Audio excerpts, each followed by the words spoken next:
जय हिंद दोस्तों, मेरा नाम है अनिरुद्ध और मैं आप सभी का स्वागत करता हूं इंडिया डिकोडेड पर। दोस्तों, बांग्लादेश में जो हुआ और जो अभी भी चल रहा है उस चीज को लेकर the Indian army is not taking any chances any longer, because अब दोस्तों खबर सामने आ चुकी है। कल शाम को त्रिपुरा के सीएम मनिक साहा इन्होंने इन्फॉर्म किया कि इंडियन आर्मी के द्वारा अपना एक बटालियन है जिसको कि ऑफिशियली अब त्रिपुरा में डिप्लॉय कर दिया गया है, very very close to the Indo Bangladesh border. और यहां पर इन्होंने बताया, ध्यान से सुनिएगा, ये वही वाला बटालियन है जिसने 1971 इंडो पाक वाली वॉर में एक बहुत बड़ा और बहुत अहम भूमिका निभाई थी। वही वाले बटालियन को इंडियन आर्मी ने जानबूझकर सिंबॉलिकली त्रिपुरा में वहीं पर डिप्लॉय किया है। यहां पर आप लोग खबर देख सकते हैं दोस्तों, कल ही सामने आई है। इसके बारे में डिटेल में आगे चल करके बताऊंगा, जानकारी शेयर करूंगा क्या एग्जैक्टली हुआ है, कौन सा वो बटालियन है।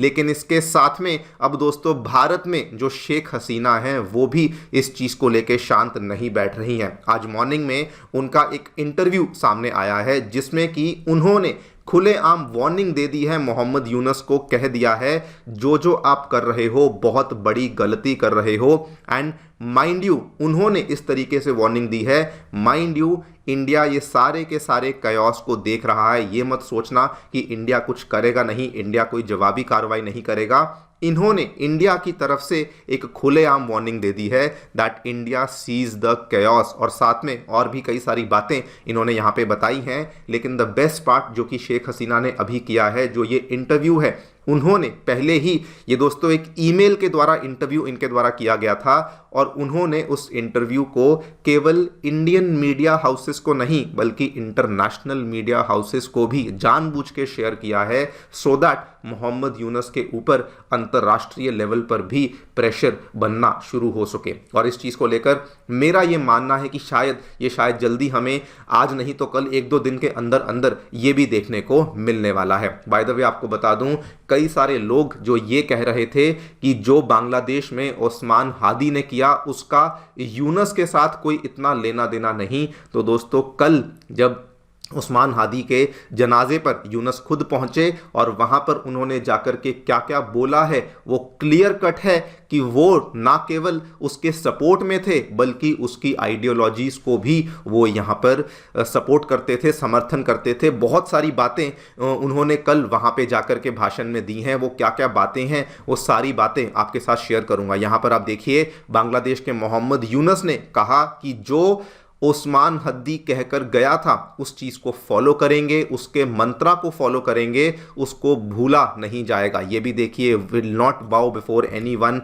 यहाँ पर देखिए, Mohammad Yunus vows to follow radical leaders dream at the funeral, you will remain in the hearts of all people। इस तरह की बातें हैं जो कि मोहम्मद यूनुस, जो कि फिलहाल इंटरिम नेता बना हुआ है बांग्लादेश का, वो इस तरह की बातें यहाँ पर कह रहा है। इन्हीं सब चीज़ों के बारे में मैं आपके साथ जानकारी शेयर करूंगा। आइए शुरू करते हैं मेरे साथ। मेरा नाम है अनिरुद्ध। यदि आप लोग हमें फॉलो करना चाहते हैं तो दिए गए टेलीग्राम चैनल के माध्यम से कर सकते हैं। इवन आप लोग हमें हमारे व्हाट्सएप चैनल पर जाकर के भी फॉलो कर सकते हैं। आपको हमारा कॉन्टेंट पसंद आता है, हमारे कॉन्टेंट से अलाइन होते हैं, तो दिए गए QR कोड के माध्यम से हमें सपोर्ट भी कर सकते हैं। सबसे पहले आपको यूनुस का स्टेटमेंट बताता हूं।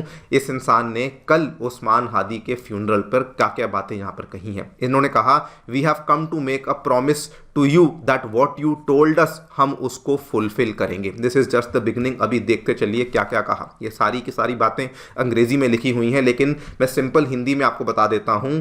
इन्होंने कहा कि सिर्फ हम ही नहीं बल्कि बांग्लादेश की जो आने वाली पीढ़ियां हैं वो भी इस वादे को पूरा करेंगी। मतलब कि जो जो ड्रीम्स थी उस्मान हादी की, ग्रेटर बांग्लादेश की, इंडिया के 7 सिस्टर्स को कैप्चर करने की, वो वाली ड्रीम्स को हम लोग ही नहीं बल्कि आने वाली पीढ़ियां भी पूरा करेंगी। उसके बाद ही गोज ऑन टू से, मानवता के लिए आपका प्यार, लोगों के साथ आपका व्यवहार और आपका राजनीतिक नजरिया, इन सब की हर जगह पे तारीफ हो रही है। कहां तारीफ हो रही है गॉड ओनली नोज, लेकिन इसने ये सब बातें कही और हम इसे अब अपना भी रहे हैं।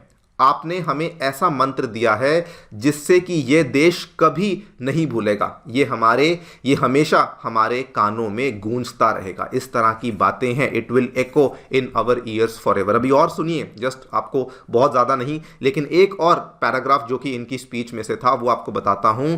इन्होंने कहा, आप खोए नहीं जाएंगे, आपको कोई भी भुला नहीं पाएगा, आप हमेशा हमारे साथ रहेंगे और आपका मंत्र भी हमेशा हम लोगों को याद दिलाते रहेंगे। उन्होंने आगे फिर ये भी कहा, देखिए कि आज हम सबकी ओर से हम आपको ये वादा करते हैं कि हम आपके इस मंत्र को अपनाकर आगे बढ़ते रहेंगे। आप देख सकते हैं क्लियर कट, जब ये सारी प्रॉब्लम्स हो रही थी तब मोहम्मद यूनुस इस चीज को लेकर चिंता जता रहे थे कि हमारे देश में लॉ एंड ऑर्डर खराब हो रहा है वगैरह वगैरह। लेकिन कल दोस्तों ही हैज बिन प्रॉपरली बिल्कुल अपनी इंटेंशंस, अपनी आइडियोलॉजीज को क्लियर कट बता दिया है कि मेरी ये इंटेंशंस हैं। इंडिया को लेकर जो बातें उस्मान हादी बोलकर गया था, मैं उन चीजों को बिल्कुल प्रॉपरली सपोर्ट करता हूं। अब दोस्तों इसके बाद अभी हमें क्या देखने को मिला? अच्छा, बाय द वे, ये पूरा का पूरा जब ये फ्यूनरल हुआ तो वहां पर भी ये लोग मौका तो छोड़ते नहीं है, तो एंटी इंडिया रैली वहां पर भी इन्होंने शुरू कर दी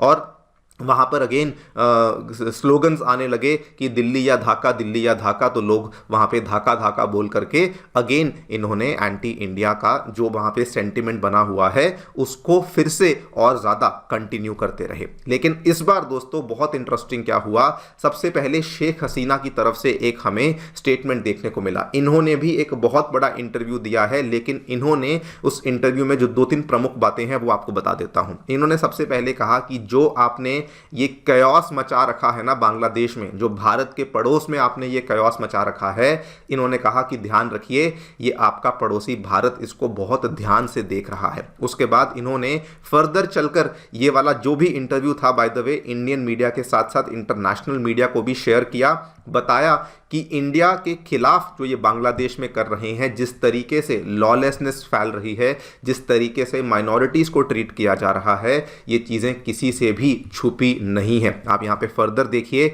इन्होंने बोला वायलेंस जो है वो आम हो चुका है, यूनुस किसी काम का नहीं रहा है, यूनुस के पास किसी प्रकार की पावर नहीं है और वो जो भी यहाँ पे चीजें चल रही हैं उन चीजों को कंट्रोल में नहीं ला पा रहा है। क्लियर कट एक ओपन वार्निंग शेख हसीना के द्वारा इंडिया से बैठकर वहां पे मोहम्मद यूनुस को दी गई है। लेकिन दोस्तों जो फेवरेट डेवलपमेंट अभी तक हुई है, फाइनली इंडियन आर्मी एक्शन में आ चुकी है। त्रिपुरा में जाकर के इंडियन आर्मी को डिप्लॉय किया गया है। किसको दोस्तों? 20 माउंटेन डिवीजन में आने वाली जो स्पेसिफिकली 33 कोर है और उसके बाद 8th, 6th और 4th माउंटेन डिवीजन में आने वाली जो कई सारी माउंटेन स्ट्राइक कोर हैं, जिन्होंने 1971 में बहुत बड़ी भूमिका निभाई थी, अब उन्हीं माउंटेन स्ट्राइक कोर्स को वापस से इंडियन आर्मी ने as a show of strength, as a show of power, in a very मैं कहूँगा अग्रेसिव पॉस्चर, अब मतलब कि हम लोग डिफेंसिव नहीं ऑफेंसिव खेल रहे हैं,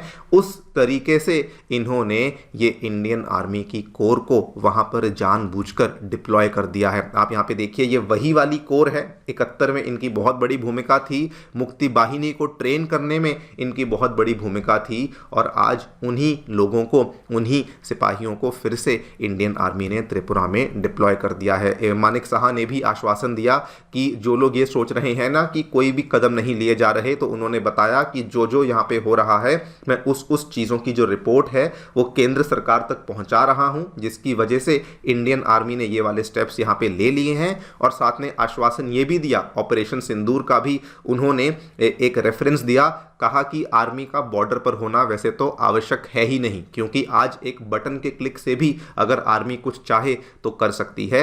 मतलब कि अगर वो वहां पर प्रेजेंट नहीं भी हैं तब भी हम लोग सामने वाले दुश्मन को यहां पर सबक सिखा सकते हैं। अब देखिए यहां पर बड़ा क्लियर है कि India is just not taking any chances. आप देखिए जो प्रॉब्लम्स बांग्लादेश में चल रही हैं, जस्ट टू मेक श्योर कि वो प्रॉब्लम्स इंडिया के अंदर ना आए, जस्ट टू मेक श्योर कि वहाँ से फिर से जो रिफ्यूजीज़ हैं वो इंडिया के अंदर आना ना शुरू हो जाएं, कि कहीं उसकी वजह से ये क्रॉस बॉर्डर पे जो गलत काम होते थे वो होना ना शुरू हो जाएं।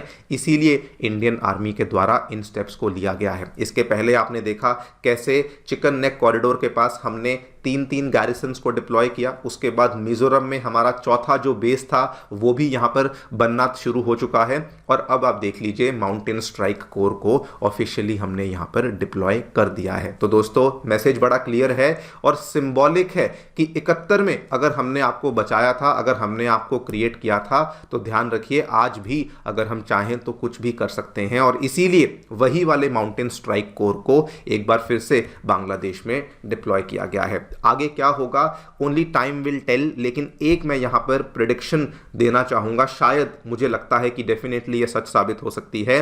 ये सारा का सारा प्लान था ताकि फरवरी में होने वाले जो चुनाव हैं बांग्लादेश में वो ना हो सकें। मोहम्मद यूनुस इसी तरीके से बिना चुनाव के एक अनइलेक्टेड इंटरिम एडवाइजर नहीं, एक अनइलेक्टेड सुप्रीम लीडर की तरह वहां पर डटा रहे, वहां पर बना रहे। बिकॉज ऑब्वियस सी बात है अगर वो चुनाव होंगे शायद वो पावर में नहीं आएगा। बहुत ज़्यादा अनरेस्ट चल रही है, इसीलिए ये सारी की सारी चीज़ें एक तरीके से पीछे से ही इनको प्लान किया जा रहा था। देखते हैं क्या होता है। बाकी आप लोग जो भी सोचते हैं मुझे प्लीज़ बताएं कॉमेंट सेक्शन में। कॉमेंट करना बिल्कुल मत भूलिए। इस वीडियो को जितना हो सकता है लाइक करिए, शेयर करिए। Thank you so much for listening. Stay tuned and stay safe.